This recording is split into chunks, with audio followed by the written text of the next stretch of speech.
Welcome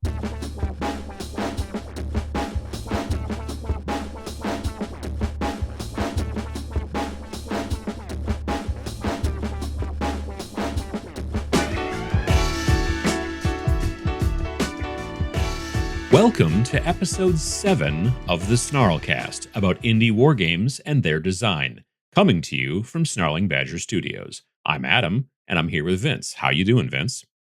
Oh, I'm fantastic, brother. It's another great day to record this. I'm very excited about our topic today, which is all about, how much lore does a game need? How much game does a lore need? That's the real questions we're not asking. Yeah. Mm-hmm. I agree. We've had plenty of discussions about this, not just amongst the two of us, but also amongst other people, and people have asked questions. I've always had my beliefs, and you've had your beliefs, and we're on the same page for the most part. But the industry maybe isn't, and that's fine. We can talk about that in a bit. As far as our game, most recent upcoming game, it has been sent off. 6 days ago, it was finally sent off to the print company, and let's see. So I sent it on Monday night late, and then on Thursday morning early, it had been okayed or gone through what they call pre-flight. Yeah. Pre-flight is a printer term for the most part, where it's stolen from the world of airplanes. Before you decide to fly your airplane, you do a pre-flight check, and you go around and make sure it's still got wings and a propeller and all that kind of stuff. And in the printing industry, specifically nowadays with electronic files, a pre-flight is going through and making sure that all the right fonts are in there and all the images are linked and all this kind of jazz, and that it'll actually print through your machines and all that kind of stuff. So they've gone through all of that. It's a thing that's required.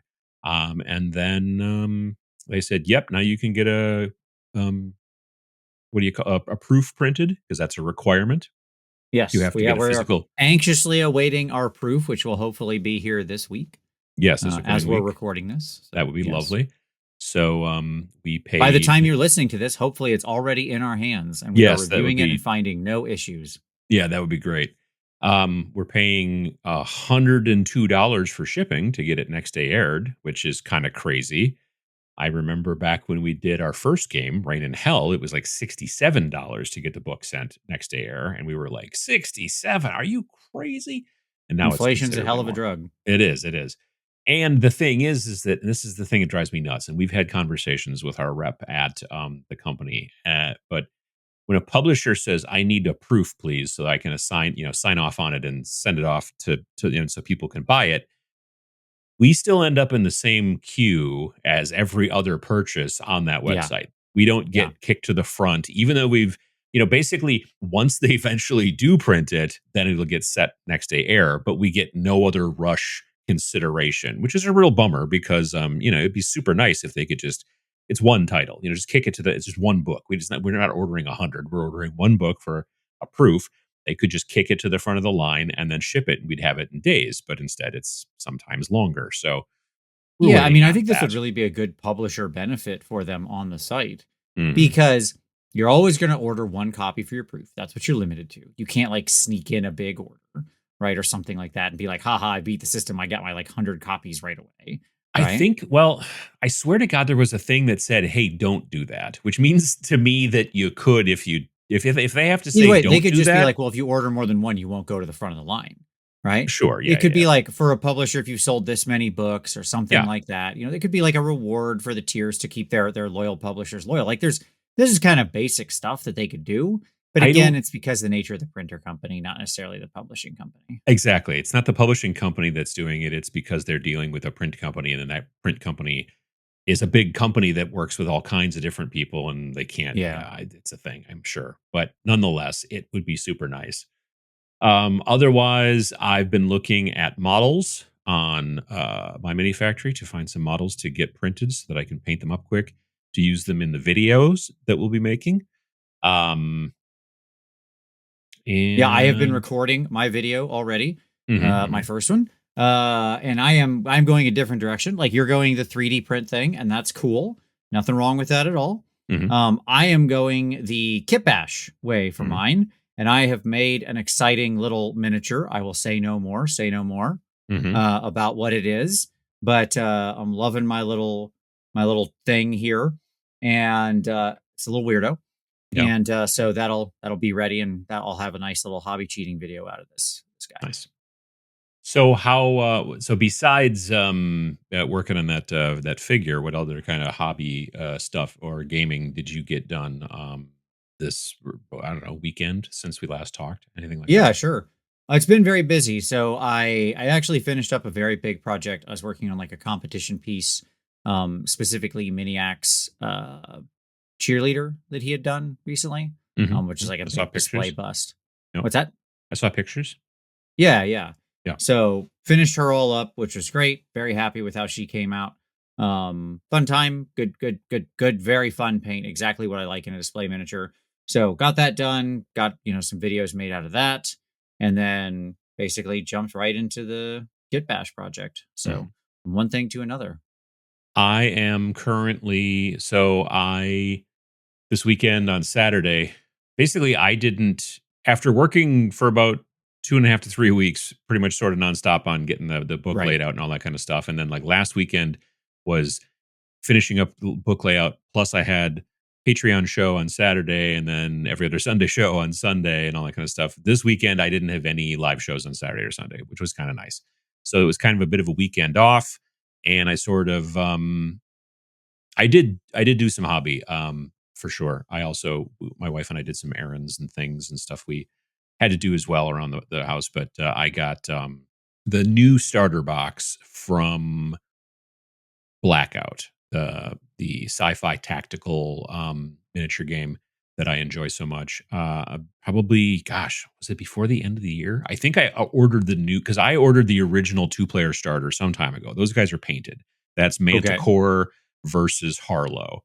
They're like basically kind of two different mercenary units. Sure. You The just said new words. I assume yeah, those yeah. mean things. Yeah, Yeah. yeah, yeah, exactly. The new box is now slightly fewer models, but on each side you get kind of a medium-sized robot. Not as big as a duster. Dusters are like a big size mecha guy could get into, right? Okay.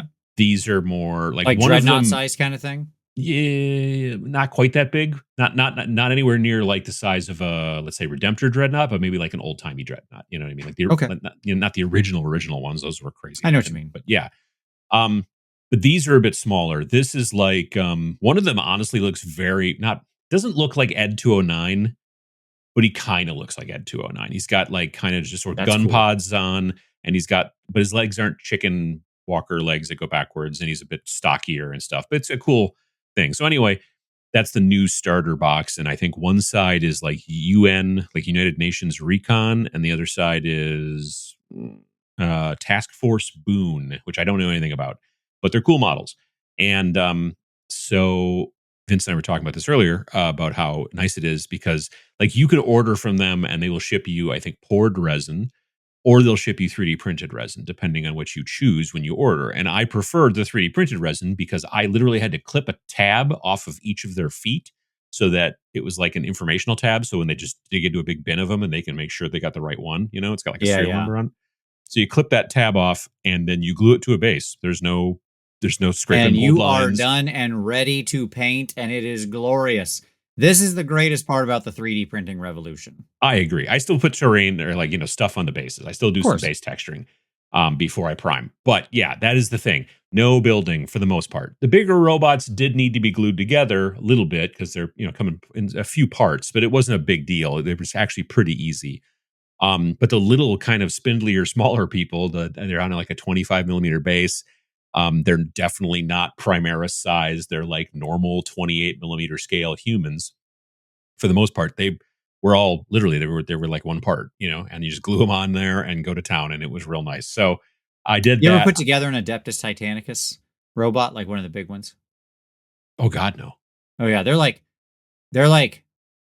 200 pieces, 250 It's pieces, like ridiculous. all tiny, tiny pieces. Yeah, it's just ridiculous. Like I put together a Redemptor Dreadnought after putting together the original like easy to build. Remember they used to have the easy to build Oh, kits? sure. Yeah, yeah. They had an easy to build Redemptor Dreadnought, and it went together like a dream. And then I put together a regular one, and I was like, I kind of want to die. Like, what happened? I don't understand. Like, why did you guys do this? Sure. And they just keep doing that. And when you put them And that next to each guy's other, only you like can, 40 pieces. yeah, probably, but that's still a lot. Like the Oh, easy it to build is. was It a is. lot fewer, and I don't know, man. It's the same thing. Like, last year, not Adepticon this year, but Adepticon 2024. I was planning on taking a fully painted Dark Angels combat patrol with me, and we were going to maybe play. Which I've got to get over the fact that whenever we're like, oh yeah, we'll play at Adepticon, we're never going to play at Adepticon. It's not. No, that's Yeah, that's all just like exactly. that's all just imagination, right? It's Right. Yeah. hope. Yeah. It's Yeah. Yeah.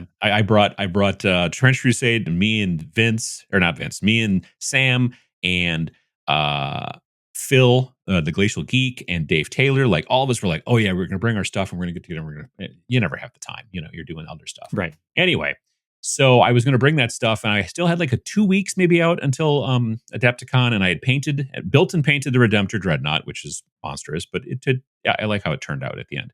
I had built and painted the 5 Primaris, and I had built and half painted the Chaplain, the Primaris Chaplain. All I had left to do was, I think they're called suppressors. They're kind of like Space Marines in these kind of big jump pack things, and they have a long gun. And I'm I familiar. sat down one Sunday morning to start building them. And, before going to lunch at the in-laws and everything like that, I figured, well, I'll build them up before lunch, and then I'll get home after lunch, and then I'll prime them up, and it'll be good. Just before it was time to go to lunch, I had all 3 of their backpacks built, because Right. those jump packs were 11 pieces each, and you Yeah, got to exactly. scrape mold lines in every piece and make out and all this, and it's just like, what are you guys doing? So anyway, 3D printing much better in my opinion right now, at least on that aspect. And yeah, so those guys got built and their base is textured. And then this morning I got up and I primed them all black. And then one group I sprayed a kind of tan zenithal. I think I used Army Painter Charred Bone airbrush color. Okay. And then the other one I used primed them black, and then used like I forget the color, militia green maybe, and then army green. So that one's got a secondary highlight, whereas the other one doesn't. And then I will dry brush them, and then I will go in and paint some details, and then I'll throw some marine juice on top, and Bob's your uncle. They're super fast paints, and they turn out, that military stuff paints up very fast, Yeah, sure. I mean, that's because one of the advantages, right? It's not full of bejangled nonsense right, and for the most everything's part. kind of the same color. Like, yeah, Yeah. you can go through and go, okay, well, this guy's, pouches are also supposed to be tan, but if you want to make them look a little different, you throw some wash on them, and now they're still tan, but slightly darker tan because they're made by a different manufacturer or whatever. Lowest common, Yep. lowest possible bid or whatever in the military, space military.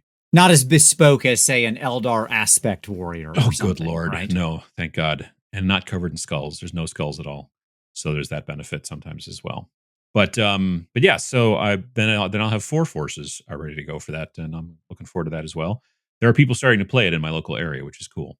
Oh, that's Um, awesome. Yeah, very nice. I haven't tricked like Sam or any of those guys into it, but I think once I have 4 forces, it'll be easier to trick them. I am Love nothing it. if not tricky. Yeah. Otherwise, I haven't played anything. Like I said, Sam and I are going to hopefully play some Trench Crusade soon. We were not we couldn't play this weekend because he had a thing going on, but maybe either this week or this upcoming weekend. So, did you play any games this week? No, it was a quiet week for me as Quiet well. week. It's all work. Like Yeah, I yeah. had stuff I've got to catch up on because I've got a bunch of travel next month. Partially related to the game coming out, of course, but and TMX and all that. So Mhm. I'm like trying to get a bunch of stuff done in advance. So it was no fun for me this weekend. All work, no play. Yeah. Hopefully, I don't know if I don't hold me directly to it, but hopefully by the time this podcast comes out, the classes for TMX, the paint classes will maybe be up. I have to get information from our lovely paint teachers, which I'm talking to one right now. So Vince and Sam are teaching painting at TMX, and then Raven from Gravenly Studios is going to be doing 1 or 2 classes about Oh, fantastic. Great. terrain and Raven's such a stuff. good dude. Yes, totally is, absolutely, and does amazing terrain. I've featured. I've been over to his house a couple of different times, and it's always, the terrain is crazy. And I've done shorts about it on YouTube and stuff like that, and posted things on Facebook, and people are always like, "What? Where did that? How are you?" I'm like, points because he does very good He's work. really good with it. Yeah, yeah. Yeah, absolutely. So the question, or the well, it's technically a question. Our title is a question. They're not always questions, but I think they're going to be questions at least some of the time for sure. The Yeah, I mean, I titles. don't know. I like a question. It opens it up. A question invites an answer. What is an answer but a discussion, right? And There's that's a what we're here for. there's people online that say that if the title of a video or podcast is a question, the answer is always no. And I don't know if that's It's true. definitely not true. Especially in this well, it's not true in this one because the question is how much lore does a game need? And the answer can't No. be no. It doesn't make any sense. Maybe I'm misunderstanding maybe I'm misunderstanding how this all works. Someone did recently on a comment on YouTube did call me a midwit, which I Oh, didn't. midwit. Yeah, I didn't know what that was, and so I had to look it up, which is what a midwit, I guess, would have to do. And as it turns out, you're a person of average or slightly above average of intelligence, and I'm like, Okay. yeah, that's probably true. I don't think I'm that smart, so hooray for So that. is that like some old word? Like, is that the evolution of nitwit? Like, is that to say, was there like a scale there? I Was like feel I don't. nitwit, I feel midwit? What's the midwit. top one? A witwit. I don't know. I'm not sure. Yeah. I feel midwit is Highwit. relatively new because the kids these days will talk about things being mid. Like, I I don't know. That guess. I that don't know. show is Sometimes just those kind of words go mid. back real far. You know, Yeah, you they never could. know. I mean, words are, we're all made up back in the 1950s or whatever. There's no words before that. That's true. That is true. This is what a midwit would believe. So anyway, yes. So the topic: how much lore does your game need? And the answer is 7. No, it's it's it's a. I don't know that there's a good answer, or well, there's an answer. There's maybe a good answer. I don't know that there's certainly not an objective answer. No, I don't think there has to be. So all right. Look, let's just lay down the baseline here first. Absolutely. Okay?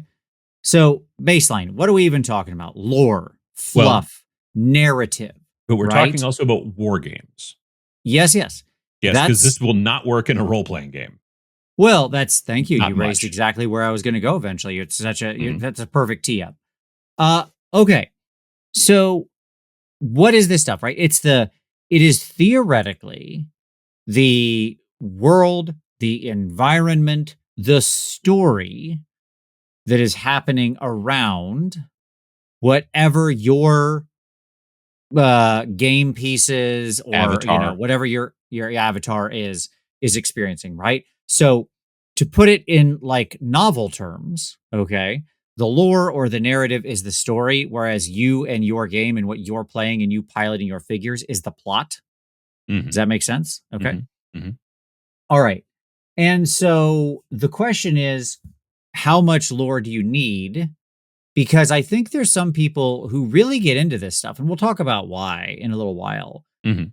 But to me, uh, when we think about like what is this thing, lore and narrative in general, the first question I ask is why is it even there at all? And the answer has to be, well, you've got to give people some impression of what's actually happening because that's how that's how they get grounded in the experience. That's why a game's mechanics alone isn't what decides it, right? Because I Mhm. could just tell you, here's your 5 avatar figures.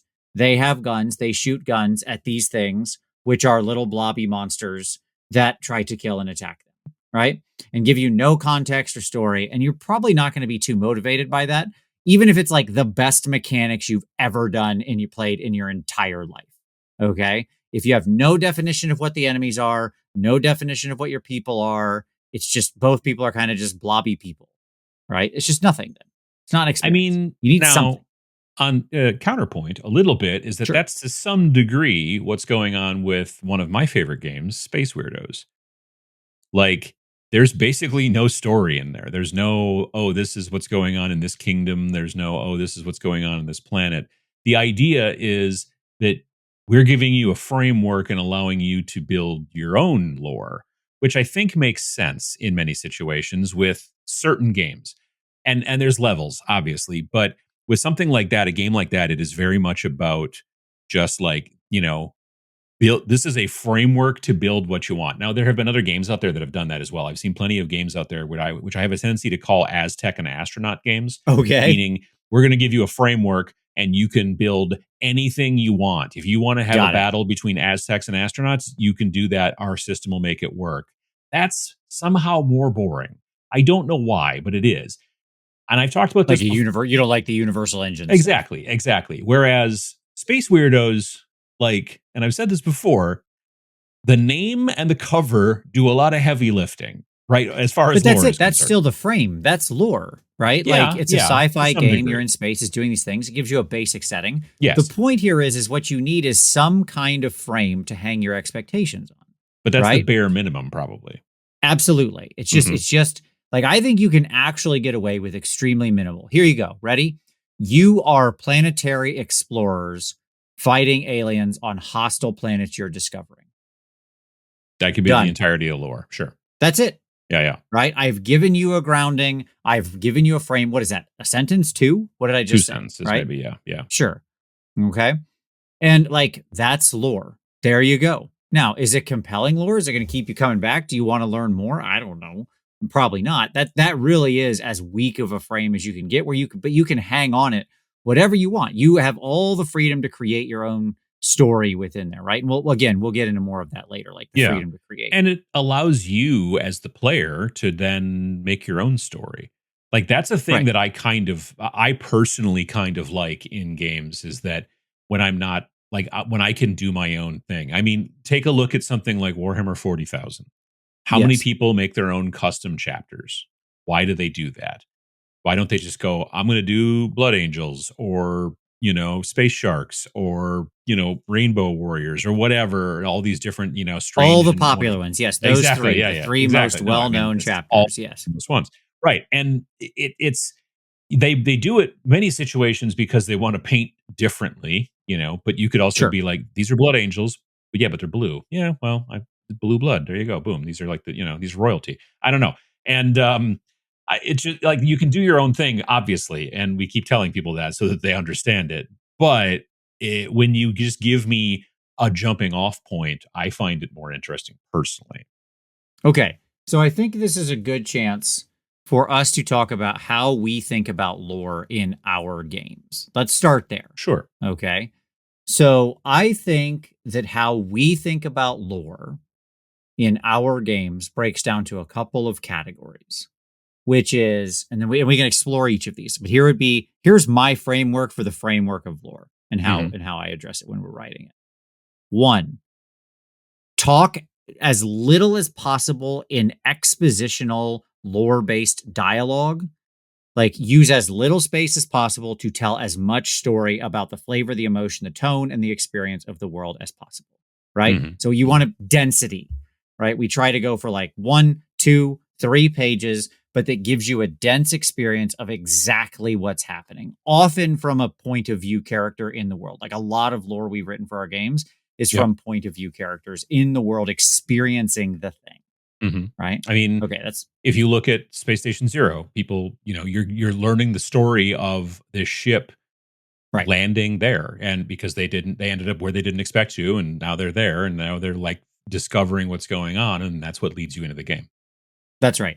Which leads right to the second point, which is like, let a lot of the lore be what I would call an emergent property. So, like, the mechanics that you choose should speak, if you've designed the game well, then the mechanics you choose will speak to the lore of the game. They will give you a feeling of the game. In Majestic 13, if you just look at like the stats of your human versus the aliens, you are vastly outclassed, right? Aliens, the single aliens you fight are massively faster, powerful, more, stronger, faster, better, blah, blah, blah, right? And that tells you a lot about what these teams are doing right there. That gives you a lot of lore of the world, right?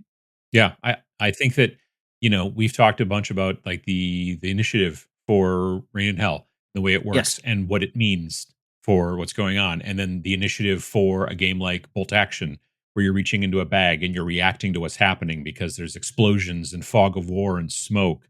Whereas with something like a hand-to-hand combat fight in Reign in Hell, there is no smoke and no fog of war. You can see what's going on, but it's the shifting tides of every turn and how this scrum is kind of changing. And that's the rolling the d12s to see who gets to go when, and then you can both see each other's hand basically and know what's going to happen to some degree as far as like when who goes when, and that's simulating what's going on. That's the kind of the trick with it. That's right. The third sort of pillar for me is spread your lore out and hide it amongst all of the rules as you're describing things. So what I mean is like you learn a lot. You mentioned Rain and Hell. You learn a lot about the various and sundry factions of Rain and Hell when you get to that section where you're Mhm. going to choose a faction, right? And what they believe and why they believe it and why philosophy and belief matters so much, right? Like that's where that stuff comes in. And it comes in little short bursts where you're deciding what cool thing best represents you, right? Same thing, by the way, with Majestic 13 and all this stuff, right? Where you're It's making those decisions. it's never a huge info dump. It's sketches, Right. it's vignettes at best. You know what I mean? Yeah.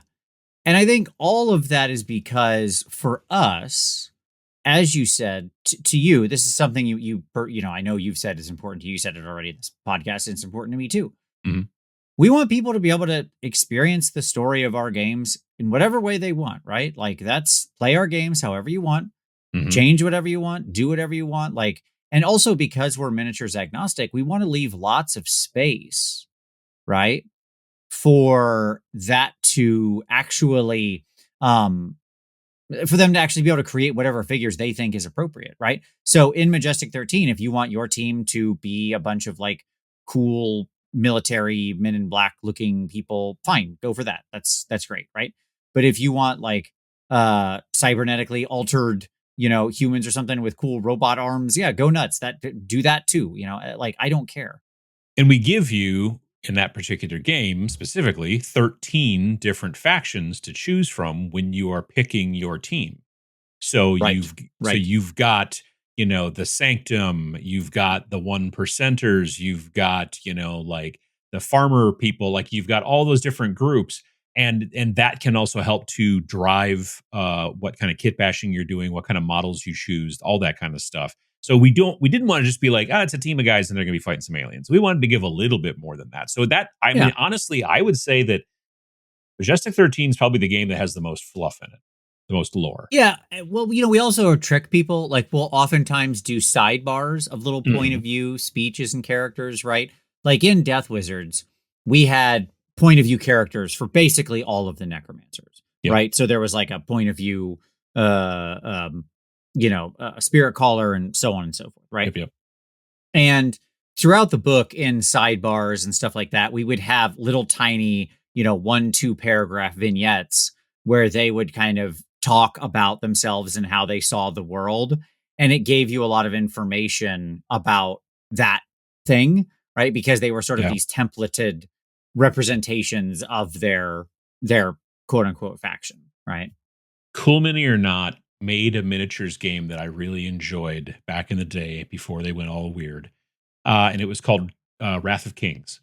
And Wrath of Kings was a really interesting game, and I really enjoyed it. And it had some of the most interesting lore, not necessarily from the grand, scheme, 30,000 foot view of like, oh, it's so interesting the way these things are, but just the thing that they wrote to kind of explain the world, because it was one of those books that was a single book game. It was not like, well, there's also codices and there's also Yeah, supplemental this. everything's It here was in this one book. everything's in one book. So the rules are in there and also the lore. But the thing was, they took the lore and they hopped it around throughout the book. Now, not little Yes. necessarily, not even like we do with like little bits. There were some little bits here, but they just took like, it was probably like a novella, and they just split it up.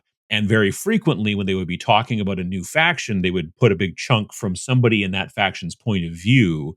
And then when you read them all together, then it was like a story that was really interesting, and I really enjoyed it. If they would have clunked it all in the beginning, they always should have put that giant novella in the front of the book and said, okay, here you go. I wouldn't have Nobody paid reads as it. much attention. Right. That's the Yeah. thing. Like, can guarantee you, I've owned a lot of 40K books.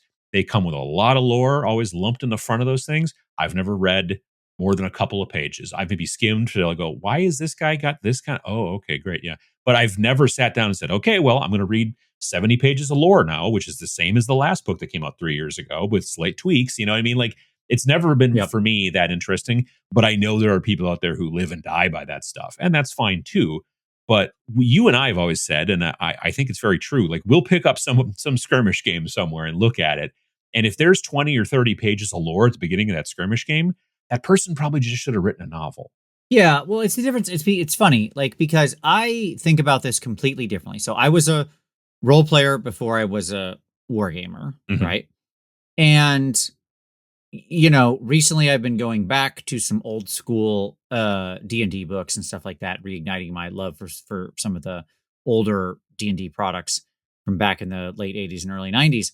Mhm. And some of those books, I pick them up and they're just lore. That's what they are. They're all lore. Like you open the book and it's like, here's this section of the world and here's everything you want to know about it. It's people, it's commerce, it's society, it's culture, it's trade, it's, you know, what it grows and farms and blah, blah, blah, blah, blah, right? And I read it and I'm like, I love everything about this. I want to play in this world, right?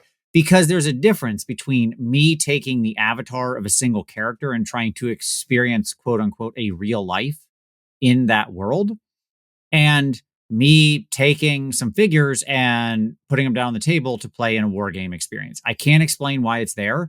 I want there to be lore. There has to be some frame, some grounding. I need to understand what's going on. Do I feel like I'm the good guys, the bad guys, Mhm. or, you know, yada, yada.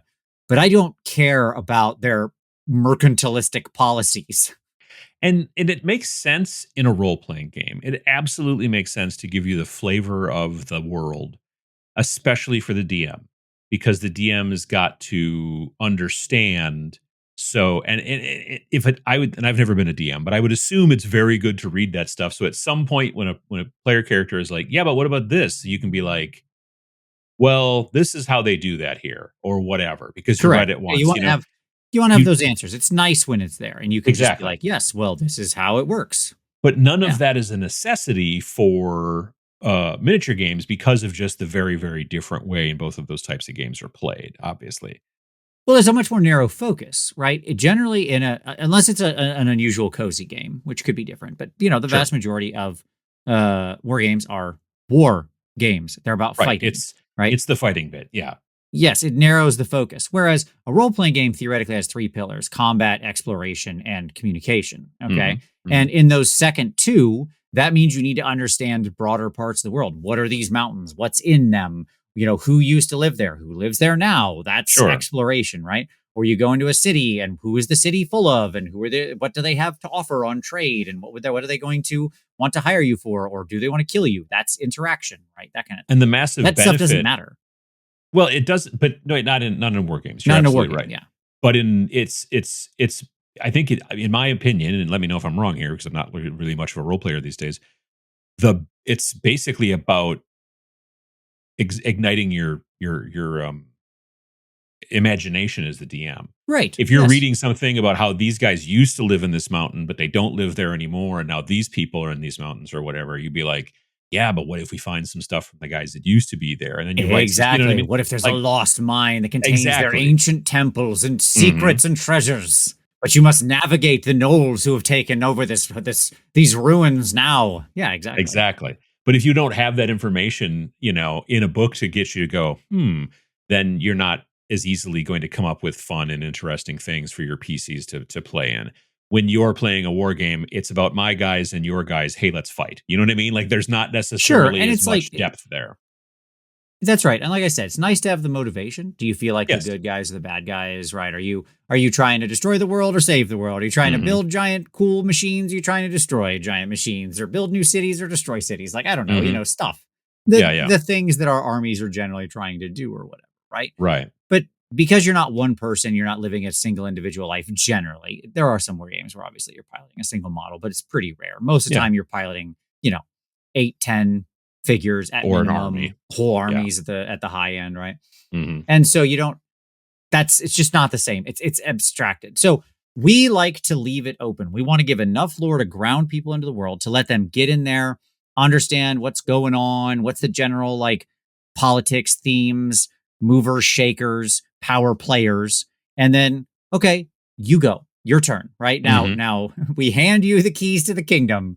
Go nuts, right? Seat yourself in this place. And we don't really expect you to, I mean, if you want to have a background in your head about like, well, I'm building this, group of weird scavengers that are going to fight in this sci-fi game, and they used to be this, and like you could literally just be like, I'm going to paint them mostly blue because I like blue. That's cool. Or I'm like magenta or whatever. Or you can Yeah, also start to get into like I've seen people go as far down as to give them all different names, especially if you're playing in like campaign play. I can see the benefit. If you're playing an army game, you're not going to give every guy 200 different models in your army names. a It's name, not yeah. going to happen. But when you're playing a skirmish game, and especially if you're playing a campaign where you know that you're going to have these 6 guys, and then maybe eventually it becomes 8 guys or whatever, and that kind of stuff, and then the new guys, and whatever.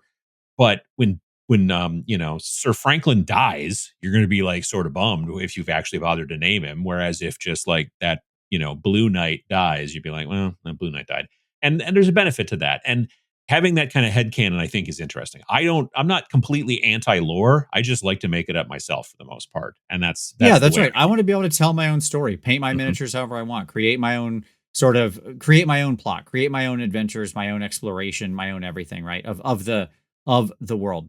But I think that opens us up to ask about the lore. You know, here's what I want to say. I think lore can matter a lot for attachment to the big games. I don't think Oh, we want to absolutely. undercut that. I'd like to No, explore this a minute. I Okay. think that, and I've been saying this for a long time, the reason that the big ecosystem games push lore as hard as they do is because they know that there are some folks out there that it becomes like part of their personality, or it Yeah, yeah. It becomes gets embedded in them, right? it's the Yeah. team that they root for. You know what I mean? There are plenty of people out there who think about Warhammer 40,000 every single day because they're posting on meme boards on Reddit, and they're reading, like books, and they're doing this stuff, and they're watching videos, and they don't own a model. They don't own you know what I mean? Yes. They're not here to play. They're here to live in the lore. And I've never been interested in that, but if you're making a big, huge, sweeping ecosystem of a game, and we'll talk about ecosystems someday in another episode, having very strong lore makes a ton of sense. Exactly. Completely agreed. For giant ecosystem games, they have to have incredibly detailed, unbelievably varied, lots of little characters and stories and plots and worlds and blah, blah, blah lore, because that's what gives the people a hook that they can sink into and then become obsessed enough about it that they stay involved in the game, even when they're not making lists, playing, and so on and so forth. But here's my story, because you talked about people not having figs. Can I Okay. just one Yeah, quick go for thing? it. Go for it. I would not build an ecosystem game. If you are listening to this podcast because you're thinking about like, oh gosh, I want to start, doing some, do not have that as your goal. No, Even I think that's GW actually didn't. the real distinction. Indie games versus ecosystem games, I think, is often really the distinction. Very frequently, yes. But even GW, like when they first started it, they're like, well, let's go and see where it goes. And you can see how much the lore has changed since the 80s. When they got so big that they were like, oh crap, we got to start making up better stuff, then that's when things changed. And so don't start from there. If they would have started by like, all right, we got to have 18 different legions and blah, Yeah. blah, blah. No, don't do that. Don't do that to yourself. If all of a sudden you become a millionaire from the game that you made or something like that, this indie thing, and you want to expand it into an ecosystem game, then start writing, but don't start there. Okay. Sorry. Yes. No, no, you're fine. I will submit to you the smartest thing they ever did was leave those 2 chapters redacted Oh yeah. and never explain what they are. Mhm. That, like, by the way, the power of mystery. Let me put a pin in that, please. I'd like to come back to that, Adam. Okay. Mhm. Mhm. The power of mystery. All right. So I have a friend who I play Dungeons and Dragons with every week. Okay. I've known her for, oh gosh, almost coming on 30 years now. Okay. And she's a nerd, certainly. She's played D&D her whole life. Runs our game sometimes, play her with me a lot of the time.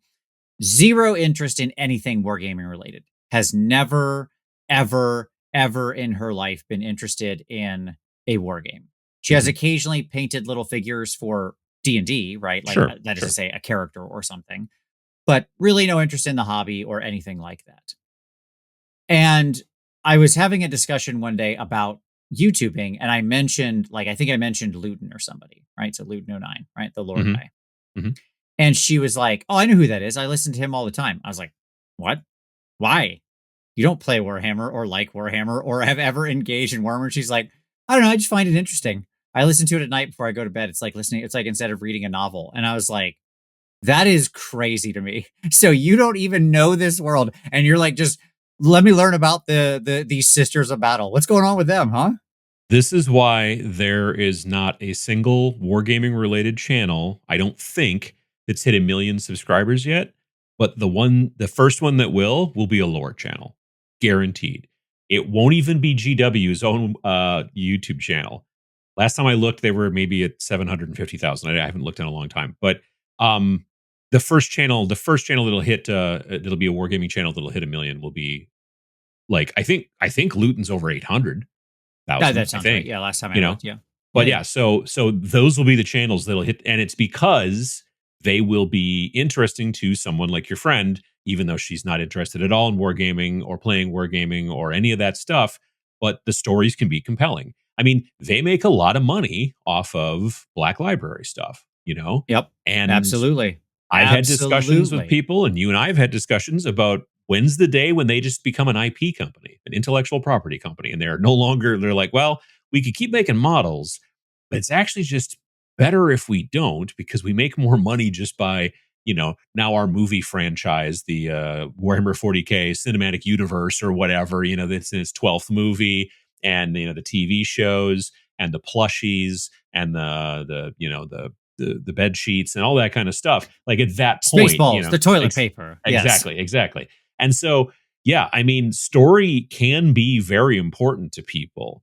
I just, like I was talking about before, when I see an indie skirmish game that's got 20 or 30 pages of fluff, I go, oh no, they should have probably just written that and then, I don't know, put it up on, Amazon No, when Kindle or we've something like that, and just like that's right. That's as a right. story, as a book, as a novel.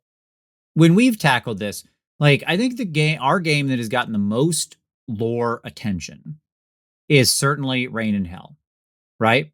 Because when it initially came out, it had a very framework skeletal story. And Mhm. then we realized very quickly that we wanted to do a solo and co-op expansion. And it was like, okay, well, to do this, we've got to tell a story, right? Because generally when you're doing a solo and co-op thing, when two people play a war game, they naturally create a story.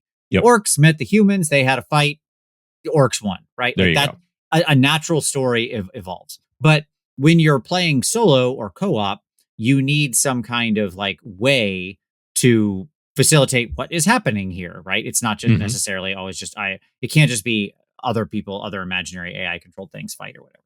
That led us to writing out this like six what do I say, scenario story arc of Yeah. like what was happening. And then we did an expansion in Snarl where the Mhm. story continued, right? And so each one of those has expanded what's going on in hell, right, to some degree. And they've changed, like, when you're playing, the original Rain in Hell, it's, you roll to see which mission you're gonna do, and you don't do them in order. And Oculus Spear, which was the expansion, that was the Right. first time we were ever like, you do scenario 1, then scenario 2, and then and that was telling the story. Rain in Hell was kind of the same way in that it was a branching narrative, which also then gave you Sure. story. So there's that too. But yeah, we've already done two different small kind of one regular kind of expansion and one mini expansion in Snarl, and they've had stories that are being told through scenarios played in order, and that, again, you're right, it's another form of lore for sure. Yeah, exactly. And I don't it's hard for me to define what lore grabs me and what lore doesn't cuz like I've said many times on my show, on other public interviews that I find Warhammer 40K's lore and narrative to be the most boring, uninteresting, milk toast, cardboard, just absolute tripe that I have no interest in whatsoever. Look, if you love it, I don't want to yuck your yum. And I know that sounds really ironic to say those two things back to back. I'm just saying to me personally, Yeah. it didn't sink its hooks into me, right? I couldn't get into it. The Okay. only things that I've really ever enjoyed reading from all of those, and I have not read them all, obviously, but the ones that I've read that I've enjoyed have been the Eisenhorn series and the Ravnor series. everything else that I've tried, even written by the same guy, written by Dan Abnett, like people go on and on Yeah, about sure. Gaunt's Ghost and stuff like that. Gaunt's Ghost does not Just couldn't get into it. just doesn't grab me. Um, a guy that I know was like, "Oh, that Infinite Divine about the Necrons. You should definitely read that. There's these two Necrons, and they're really funny, and they're like fighting against each other across the millennium, or blah blah blah, or whatever, and all this kind of stuff." And I'm like, "Oh, okay, cool." I started to listen to it, and I couldn't get through it. Like I don't know. It's like the attempt at humor was just like off putting or something. And it's just, again, it's me. If you like it, that's awesome. I'm glad that you do, but it's not done much for me. Now, you being a big Age of Sigmar person, Yeah, like you've probably read a lot of the lore, and I know you know a I lot have. of the lore. What are I your do. thoughts about that in comparison to say something like 40K? Better than 40K, still pretty boring, and I don't care that much. Like, Yeah, there's a few interesting characters, but most of the stories they write and the lore of the world, yeah, I really just, again, can't get into. Now, here's what I'll say. I love the lore at a high level. Okay, what I mean by that, and this is kind of how we write our lore too, hmm, is like what interests me is the general concepts, themes, explorations at the high level. sure, Okay, in Age of Sigmar, the Caradron overlords are, sky pirates with who build like lighter than air ships, and they're ultra mercantile capitalists that go around collecting aether golds from the clouds, and they harvest veins of this aether gold from the clouds in the sky. Like, hmm, whoa, that's a cool thing, right? Neat. There are metal in the cloud. There's metal in the clouds in this world. That's sure. a cool thing, right? And so, like, little stuff like that at a high level, or the Skaven. The Skaven are, rampant, backstabbing, lunatic, mad inventor, evil, weird psychopaths, living in a city in between worlds, and they scurry out and chew at the edges of reality. Fun. Okay, great. The concepts are cool. It's Yeah, just I don't need to read a 13th novel about it usually. You know that's what I right. mean? Yeah, That's yeah. right. I Now, totally agree. here's where I have to admit my secret shame. Okay. Okay. Which is that, This like, is a safe space. I appreciate that. Thank you. Yeah. Which is, it's not that no war games lore ever got me, because there is one war game that I think actually does have the best lore. You're already shaking. You No, I viewers, know you where you're won't see this, going. but Adam is No, shaking his head. I know where you're going. Yeah. He knows where I'm going, because every I know. time this has come up when we meet during our weekly business meetings, it's led to like me just talking to him for 20 minutes straight about this thing. Not But usually. that's Battletech. Okay. Mhm, I mhm. love Battletech and the associated Mech Warrior game and that whole universe and all of its story and lore and characters. I just think it's like the coolest thing ever. It feels, I cannot explain why, Adam. I can't. Maybe it's because there's like no aliens. It is just humans, right? Yeah, I can It see could be that. something. That's I don't definitely know. something. But here, so how many of those novels have you I read? love it. Us a decent number back in the day. And you've enjoyed them I more than you've enjoyed 40K novels or Age Yeah, of already Sigmar novels. most any 40K story I've read. Yes, Sure. Yeah. absolutely. Like a lot of the Wolf stuff, which Mhm. is like a mercenary company. Ghost Um, Dragoons and all that. yeah, exactly. Like, keep in mind they've kept writing those novels, much like Black Library Warhammer stuff, for like Oh, the yeah. last 30 years, and I haven't read any of them in 2 decades, um but I still love the lore. I love to go back. Like, I'll think of something and I'll just go to sarna.net, which is like the Battletech sort of wiki, focus Mhm. wiki, and I'll just read about a mech and its history and its pilots and like the different companies that make the individual elements, right? Like, this company makes the gun.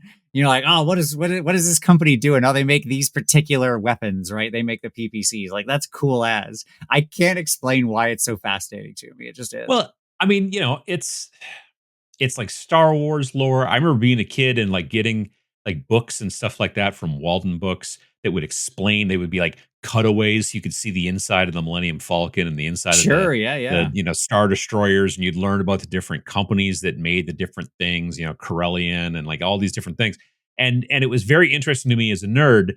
It didn't go anywhere, but it was just sort of fun and interesting to read. Now, if you can attach a game to that, I can see the benefit. I think the trick is that and the thing is that both of these games that we're talking about, Warhammer, whether it's the sci-fi side or the fantasy side, and BattleTech, have been around for decades. I think it's a good idea at that point to obviously have a bunch of novels under your belt or whatever, or a lot of lore. But I think when you're first starting out, a touch of lore, a general direction makes more sense than really dropping, like, because lore, I mean, let's just be perfectly frank. Lore can eat up a lot of pages in your book, and then that can It make it can. just longer to lay out. It costs the book more to make. You know what I mean? Like there's things like that. Yeah, I mean, look, I think here's the brass tacks. Okay, when you start out, one, people if they're giving your indie game a chance, Mm, they want to know as quickly as possible, as much as possible. yep. Right? They're not looking to find their new personality, Mhm. okay, or like their new obsession. They're looking to have fun and see if this thing is worth their time. So you want to communicate again as much as possible, as quickly as possible. Give them a theme, give them a feel, give them an experience so they can seat themselves and go.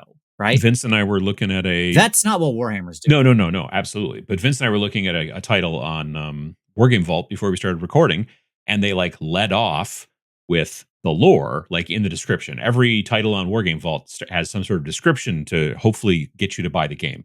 And instead of leading off with like, "Hey, this is a game that does this and this and this and these things and blah blah blah," and then it led off with like in the far off days of such and this and that and blah blah blah, and you're like, but what dice am I supposed to use? How big is the board? Those like technical things are things to more often than not lead off with, specifically in that particular case. Well, And I was fine with them. Like, I'm okay if your first couple sentences are like, "It is an age of darkness in between the fall of sure, Atlantis and the rise of," whatever, yeah, whatever yeah, the yeah, opening to Conan is. You know what I'm talking about? Like, that's a perfect setup, right? You want to start with that? Great. Then go into like, it's a miniatures agnostic skirmish game for 2 to 4 yeah, players that does this stuff, right? But instead, they kept going. It was like, then it started explaining the sub lores, right? Like, these right. are the different factions. Here's all their lore. This is the world and the geographies. And I'm like, whoa, this How many is way models too do much I need? Yeah, information, exactly. right? Exactly. Yeah, that's the trick. You is when you're coming out with like an explanation on some sort of site, whether you're using somebody like, Working Vault, or you're going to put it on itch.io, or you're going to put it on your own website, whatever you want to do, you want to definitely give them a touch of like, well, it's a game about this. And then also go, and this is a kind of how you play. And not don't explain, don't give them the rules, but give them an idea so they know, do I need a 4 foot by 4 foot space? Do I need a 2 foot by 2 foot space? How many models do I need? Right. But the things that you're going to need. So you're going to make the decision at that point to pull the trigger or not. The other thing I'll say is if you try to pack in too much lore right up front as an indie game designer, you're probably wrong about what your players will find interesting. So this is what both Hmm. like Warhammer and Battletech and all those games, these big ecosystem games, right? Over years, what they managed to do was create a feedback loop with their audience. You understand what I'm saying? Hmm. Like they, as you said, they've modded the lore, changed it, retconned things, built out certain areas, buttressed certain areas, and so on and so forth, based on what people showed interest in. And this should be common sense. If you've ever like DM'd an RPG, you've probably created a bunch of NPCs for your people to interact with. And the one that they actually got the most attached to was the random cart merchant that you made up on the fly that Hmm. had a slightly funny voice and cracked a funny joke. And they were like, all right, we love this little gnome that wants to sell us muffins.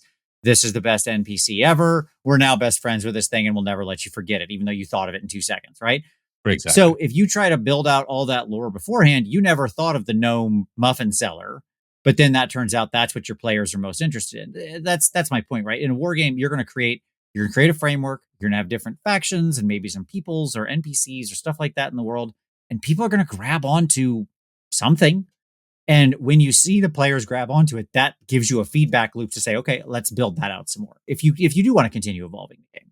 Exactly. And the thing is that the in the quick elevator pitch, as it were, that you're being able to give the potential person who might end up buying your game, you want to explain something to them, and then the response that you want to get from them is something along the lines of like, "Oh, that sounds cool." You know what I mean? Like that's literally the best. Best. Well, the best thing is then they buy it, but you want to set that hook and go, "Oh, that sounds like a cool concept."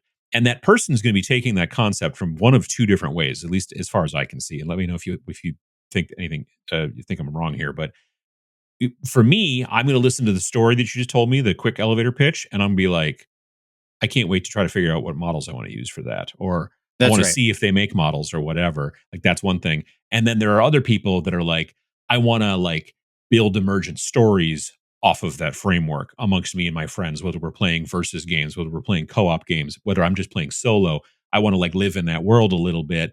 And that starts to head a little bit more into RPG, but there are definitely people who play, especially when you start getting into campaign games that head a little bit more into the RPG realm than just the straight, well, okay, these guys died and I got the victory points and therefore I won, or whatever. Right. Yeah. Yeah.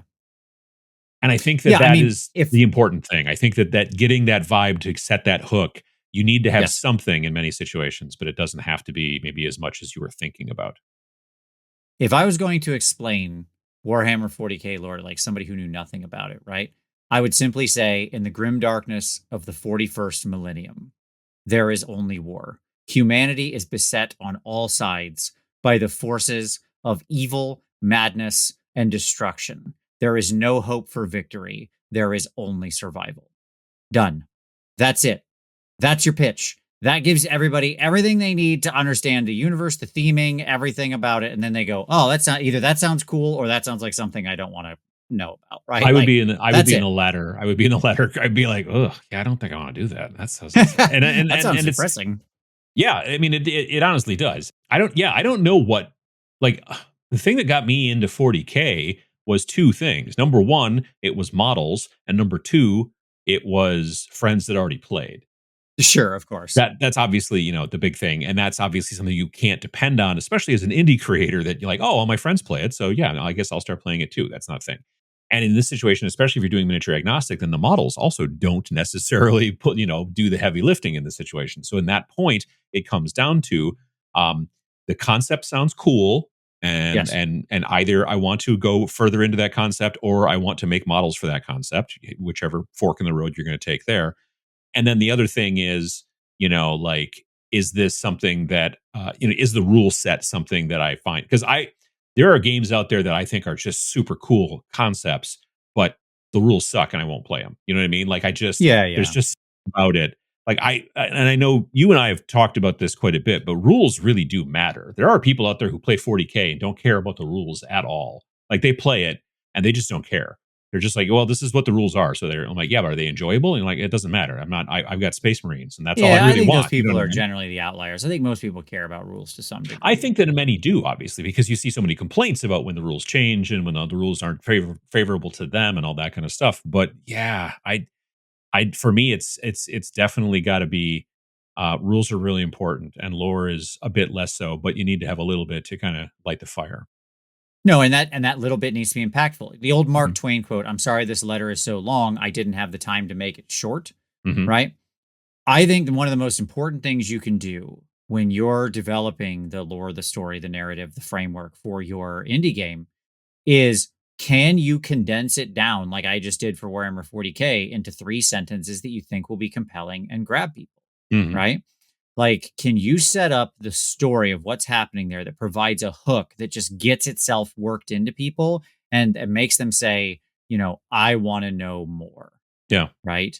I think we've been largely able to be effective at doing this with a lot of our games. And oftentimes it's how I'll sort of start out that we'll have this on the back of the book, that it'll be the sort of taglines that we use.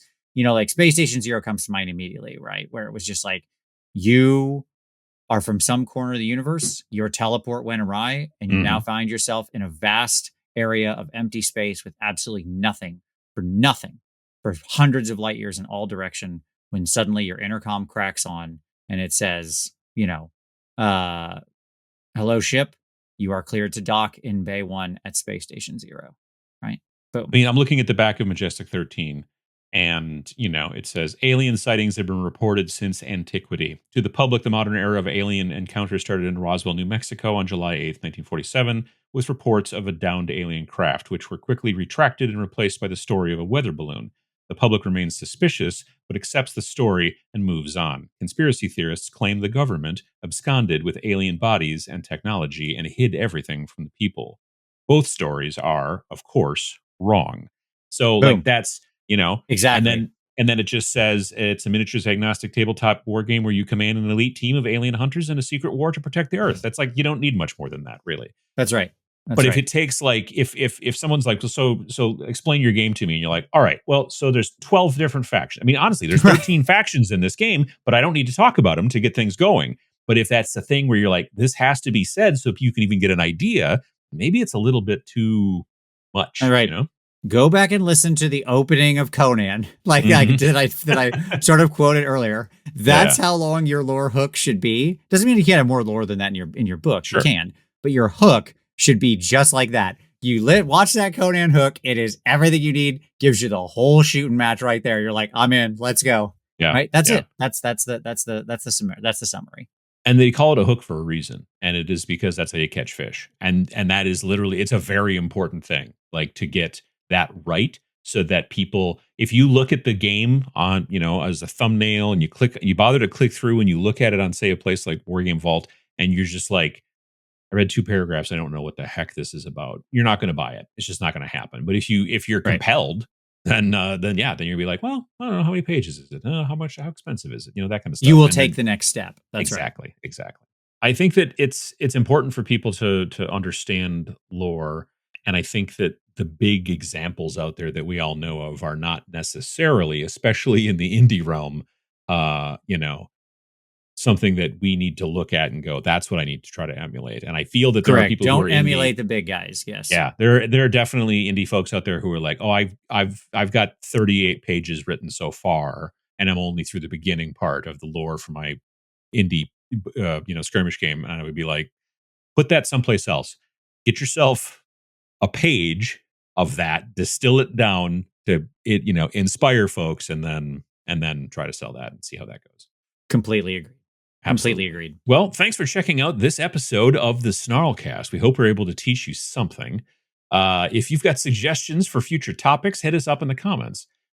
Please check out our website at snarlingbadger.com/snarlcast for more information and more episodes. Also on snarlingbadger.com, there's also a contact thing. So if you want to email us through there, you can also put it on YouTube. You can. We recently got a comment through Podbean. They had to email me and be like, "Hey, there's a comment here," and I'm like, "I didn't even know that was a thing," but there we go. Awesome. Yeah. Follow us on your podcast software of choice, even if it's Podbean. That's fine, or whatever you like. And leave a review if you can get the chance. And we appreciate your time. We sure do. Thank you very much. Rate, review, all that stuff's appreciated. Thank you for all the engagement so far. Everybody who's been listening and watching on YouTube and all that stuff. It's totally awesome. We're stoked about it, and we're excited to keep bringing you more episodes of Snarlcast.